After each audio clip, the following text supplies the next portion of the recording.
Shame fall me een, if e'er I have seen such a parcel of rogues in a nation. The Campbells and the Graham are equally to blame, seduced by strong infatuation. The Squadronian Whig are uppish and look big, and mean to rule for their pleasure. To lead us by the nose is what they now propose, and enhance to themselves all our treasure. The Dalrymples come in play, though they sold us all away, and basely betrayed this poor nation. On justice lay no stress, for a country they oppress, having no sort of commiseration.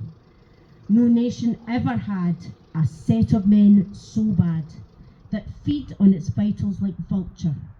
Bargany and Glencoe and the Union do show, to their country and crown they are traitors. We are here today to lament the deaths of those who perished on that fateful morning on the 13th of February 1692. Men, women and children were slaughtered where they slept. It was murder under trust. This wasn't the result of a clan feud. This went to the very top, the king and the government.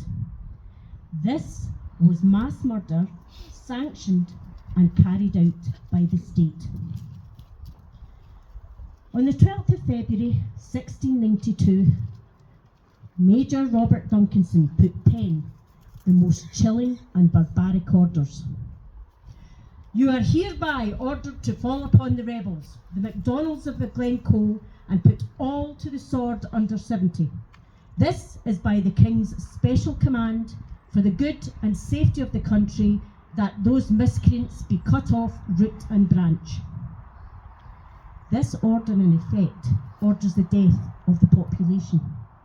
It does not discriminate between combatants and non-combatants, young, old, women or children, all to be put to the sword. So, what events led us to this abhorrent and despicable murder under trust? Well, we start in 1688. King James VII was exiled to France. Already Lowland Scots had been developing hostile ideas about Highlanders that were firmly rooted in the ideas that Highlanders were barbaric, violent, uncivilised and fundamentally disorderly.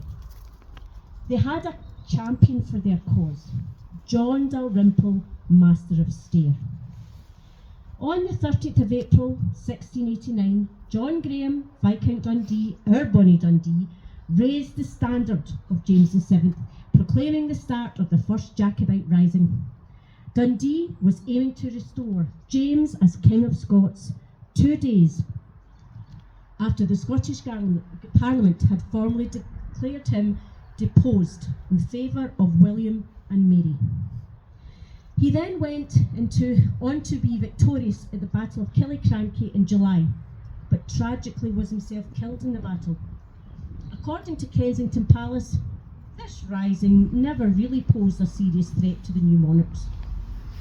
In June 1691, William's government entrusted John Campbell, 1st Earl of Breadalbane, to enter negotiation with the Jacobites.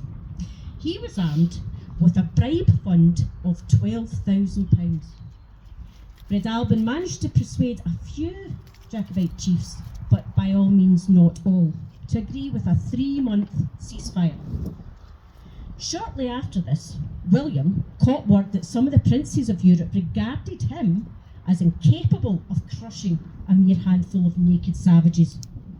His vanity was truly stung, so he raised the stakes by issuing a proclamation dated the 17th of August 1691, in which he demanded that all the Jacobite chiefs sign an oath of allegiance to him no later than the 1st of January 1692. If they acquiesced, they would receive a pardon and be accepted into the king's peace. However, if they refused, they could expect consequences. The proclamation was interpreted by John Hill and put out as thus: The persons who have been in arms before the time foresaid, and shall plead and take benefit of this our gracious indemnity, shall swear and sign the oath of allegiance to us by themselves, or the sheriff clerk subscribing for such as cannot write, and that before famous witnesses betwixt and the first day of January next to come, in presence of the Lord of our Privy Council, or the sheriff, or their deputies of the respective shires, where any of the said persons lived. So this is where our story begins. At this time, in the 17th century, oaths and allegiances were made under God, and the people were God-fearing. In order to pledge allegiance to William and Mary, the clans had to seek permission to be relinquished from their oaths to King James. 3 men were dispatched in haste and were granted immunity to go to King James in France.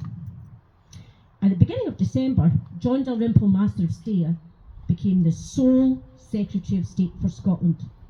A man so contemptible, he makes Donald Trump look like a pussycat. He now had the freedom, unopposed, to deal with the Highlanders as he saw fit. Stair would be the mastermind behind driving the murderous plot.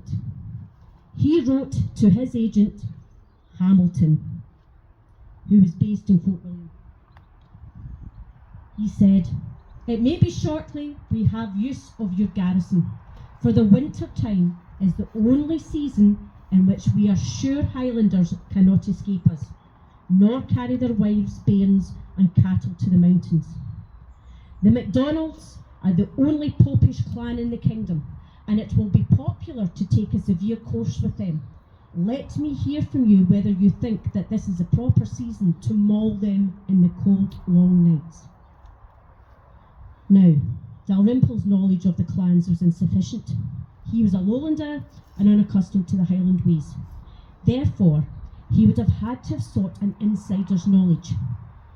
Who better to support a brutal and hateful move in the MacDonalds than John Campbell of Breadalbane?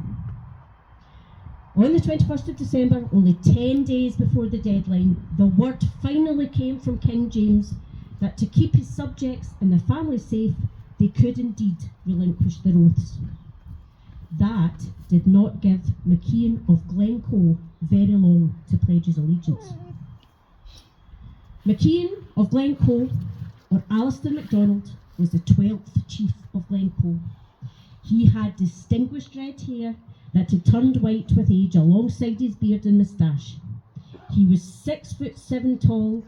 He had been described by those who knew him as strong, active, and of the biggest size, much loved by his neighbours, blameless in his conduct, a person of great integrity, honour, good nature, and courage.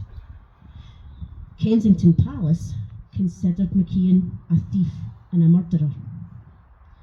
Many elements conspired against MacIan when it came to pledging the oath to William. On the 30th of December, MacIan and his gillies ploughed through the snow, bent double with the cutting wind, and arrived in Inverlochy. MacIan presented himself in front of Governor John Hill. "I have come to swear the oath. Will you administer it that I may have King William's indemnity?"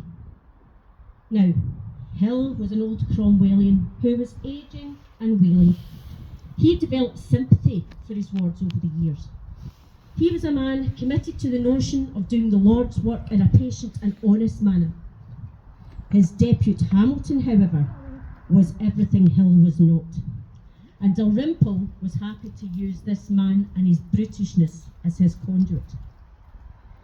Hill had been stripped of the authority to accept the oath, and he delivered the news to MacDonald that he would have to travel to Inveraray, firm Campbell country, to make the oath to Campbell of Archanglass.